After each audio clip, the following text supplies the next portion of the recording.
I'm Adam Watson. I'm Trinity Watson. This is the Dark Slayer Mafia Power Hour. Today we're taking a look at the Ultimate 7, issue number 1, published by Zyo Comics, I'm guessing. I think so. Yeah. Did you look up to see if they completed the... I think there were 2 issues in total. I did look this up before. When we very first got this lot, this was one of the earlier haul videos that we showed off. Right. And I do remember looking it up, and I think that they made it through 2 issues. That's kind of sad. It's kind of normal. How many times is there just like one issue released of something and then there's never anything ever again? Right. Yeah, so there is a lot going on in the cover of this comic. Mm-hmm. A lot. This is such a busy cover. It is, and it's needlessly digital. Mm-hmm. Because it doesn't look like this on the inside whatsoever. Right, I actually Which, thank God it doesn't, style but on the inside. Yeah, the cover is it's interesting. Yeah. The name is interesting too. It doesn't really tell you anything. Oh shit! The cover in this is by Greg Horn. Really? Yeah, that's why there's not more issues. They blew their whole budget getting an actual name to do the cover. This is created and written by Robert. I'm not going to try and pronounce your last name. Penciled by Sean Surface. Inks by Scott Shoemaker. Colors by Scott and Frank Diaz. Lettering by Anna. Not going to try to say that. Cover art on the front by Greg Horn. And cover art on the back by Steve Sanchez. So, yeah, the lettering and dialogue are the main problems with this comic. Yeah, the way that they do lettering, it's really big, takes up a lot of space on somebody pages, and yeah. Didn't know what they were doing. Who did it? It's not the worst lettering I've ever seen. Oh yeah, we've looked at some free previews that had absolutely dog shit lettering. Yeah, so it starts during the era of the dinosaurs. Is this a little phoenix here? Is that what that is? I thought it was like a pterodactyl or pterodon or whatever. I don't know dinosaurs. Well, since they made everything else look reptilian and have no feathers, I wouldn't say that that's what that is. It might just be a prehistoric bird, but I don't know. It looks like coloring is supposed to be like a phoenix, but maybe I'm wrong. So it goes from this heavily digital Earth to then a drawn one, or at least I think a drawn one. Might be a little bit traced. It's kind of a little on the jarring side. Yeah, it's definitely rotoscoped. Yeah. So dinosaurs are just being dinosaurs, hunting each other, killing each other, eating each other, when all of a sudden these asshole aliens just decide they're going to invade Earth. Yeah. This whole time we've been thinking an asteroid killed off all the dinosaurs. This comic has a different take. So, the dialogue in this. You can run, but you can't hide. You're going down, punk. Shut your mouth, bitch. Right? And then tells him to save him a leg. Like they're going to eat the dinosaurs, apparently. I guess. Yeah. Whatever the case, the artwork isn't bad. Right. I don't think they actually curse after this page either. No, I think bitch is it. Yeah. I think that's the only instance. Which is kind of funny. Yeah, so they're loading up all the dinosaurs in the planet into like a fucked up Noah's Ark. Stripping the Earth of all of its animal life, apparently. And then they send out giant ass energy saw blade things to just cut down everything that's left on the planet. Fuck these dinosaurs. Right? And then we get a look at the leader of this. So, this book is called The Ultimate 7, right? Mm-hmm. I'm not sure who those 7 are supposed to be exactly. What that's referring to. This book seems like it's got a really bad title for what it is. Mm-hmm.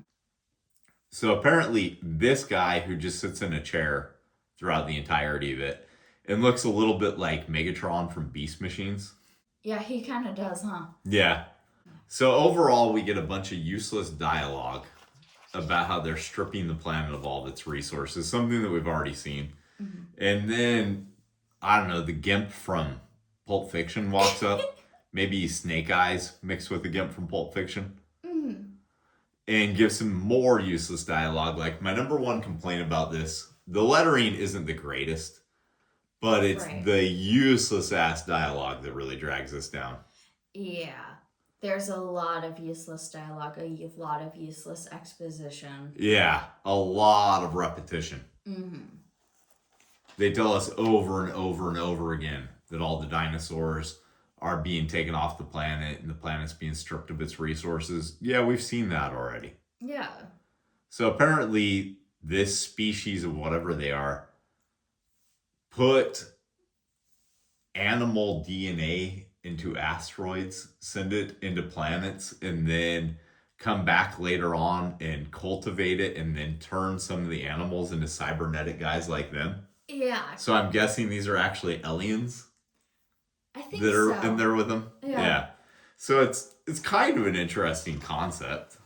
Right. It's cool. Yeah. But it's the dialogue that starts dragging it down.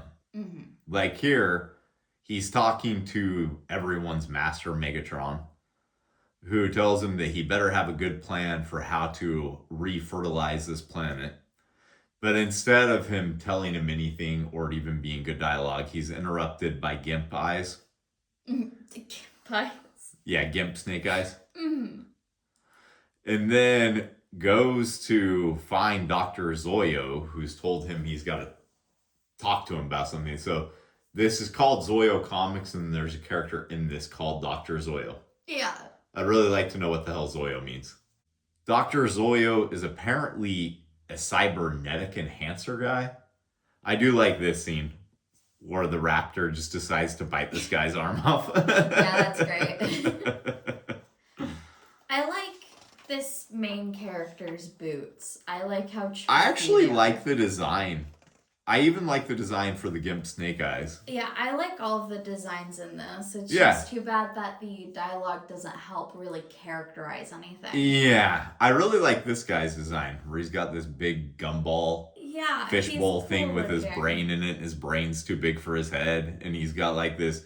He kind of looks like the doctor from House of a Thousand Corpses at the Yeah. end of it, don't you think? Mm-hmm. When they go down into the caves and he's down there.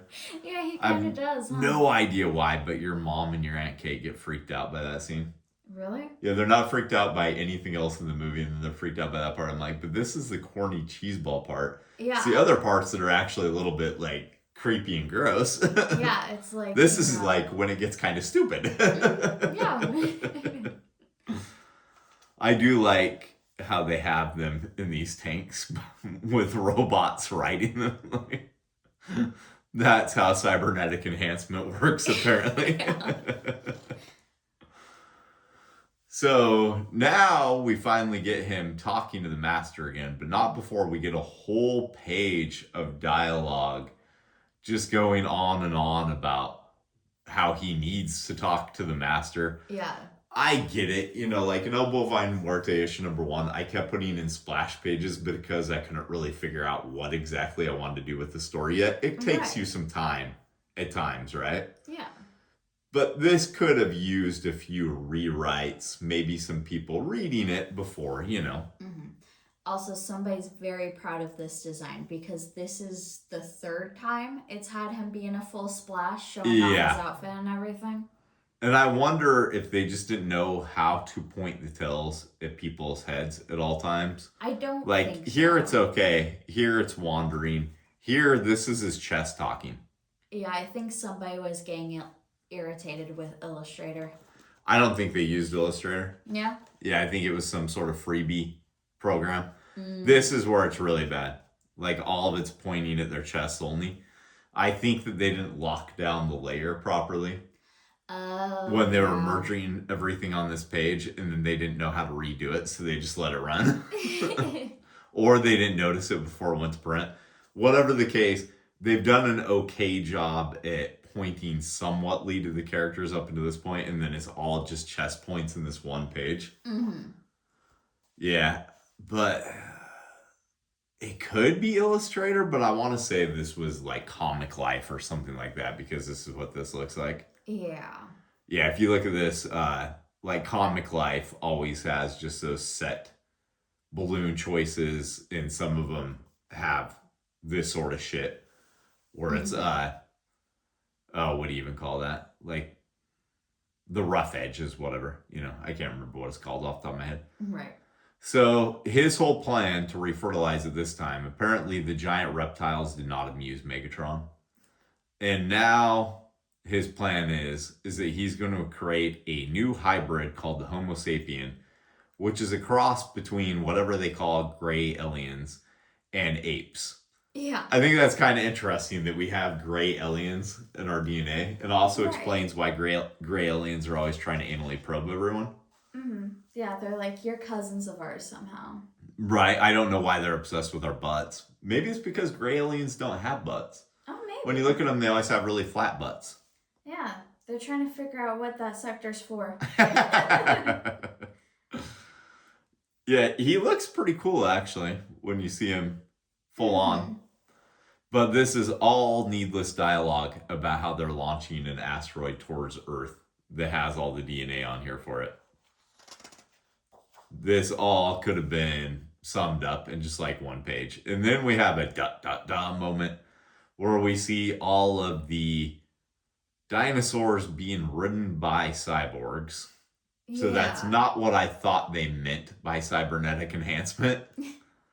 And then I'm guessing some of the characters who are the Ultimate 7, I don't know for a fact because there are 8 different characters shown here. Yeah. And one of them, for some reason, is a Cylon. Oh, yeah. Yeah, you know what a Cylon is, right? Battlestar Galactica? Mm-hmm. Yeah, that is straight up a Cylon. And I have no idea why. Interesting. Okay. Yeah, it's a cool looking pinup. Yeah, it is. So overall, I didn't love this, but I didn't hate it either. Yeah. This is by far not the worst comic we've ever read. Not at all. Not at all. And I would actually be interested in knowing where this could have went by like the 4th or 5th issue if they had figured out some of the dialogue problems, some of the pacing issues, because it has heavy pacing issues in this. Oh, definitely. But I'd be interested in seeing if they figured out those problems. Unfortunately, there's only 2 issues, so right. I'm going to guess not. Yeah. You got anything else? Nope. All right, let's go make some comics. We didn't create the comics that were featured in today's episode, but we did create these. Check out Ghost Assassin in the Cards and the Chihuahua Who Flew Away mini comic, both of which were written by me. The Chihuahua Who Flew Away was illustrated by me.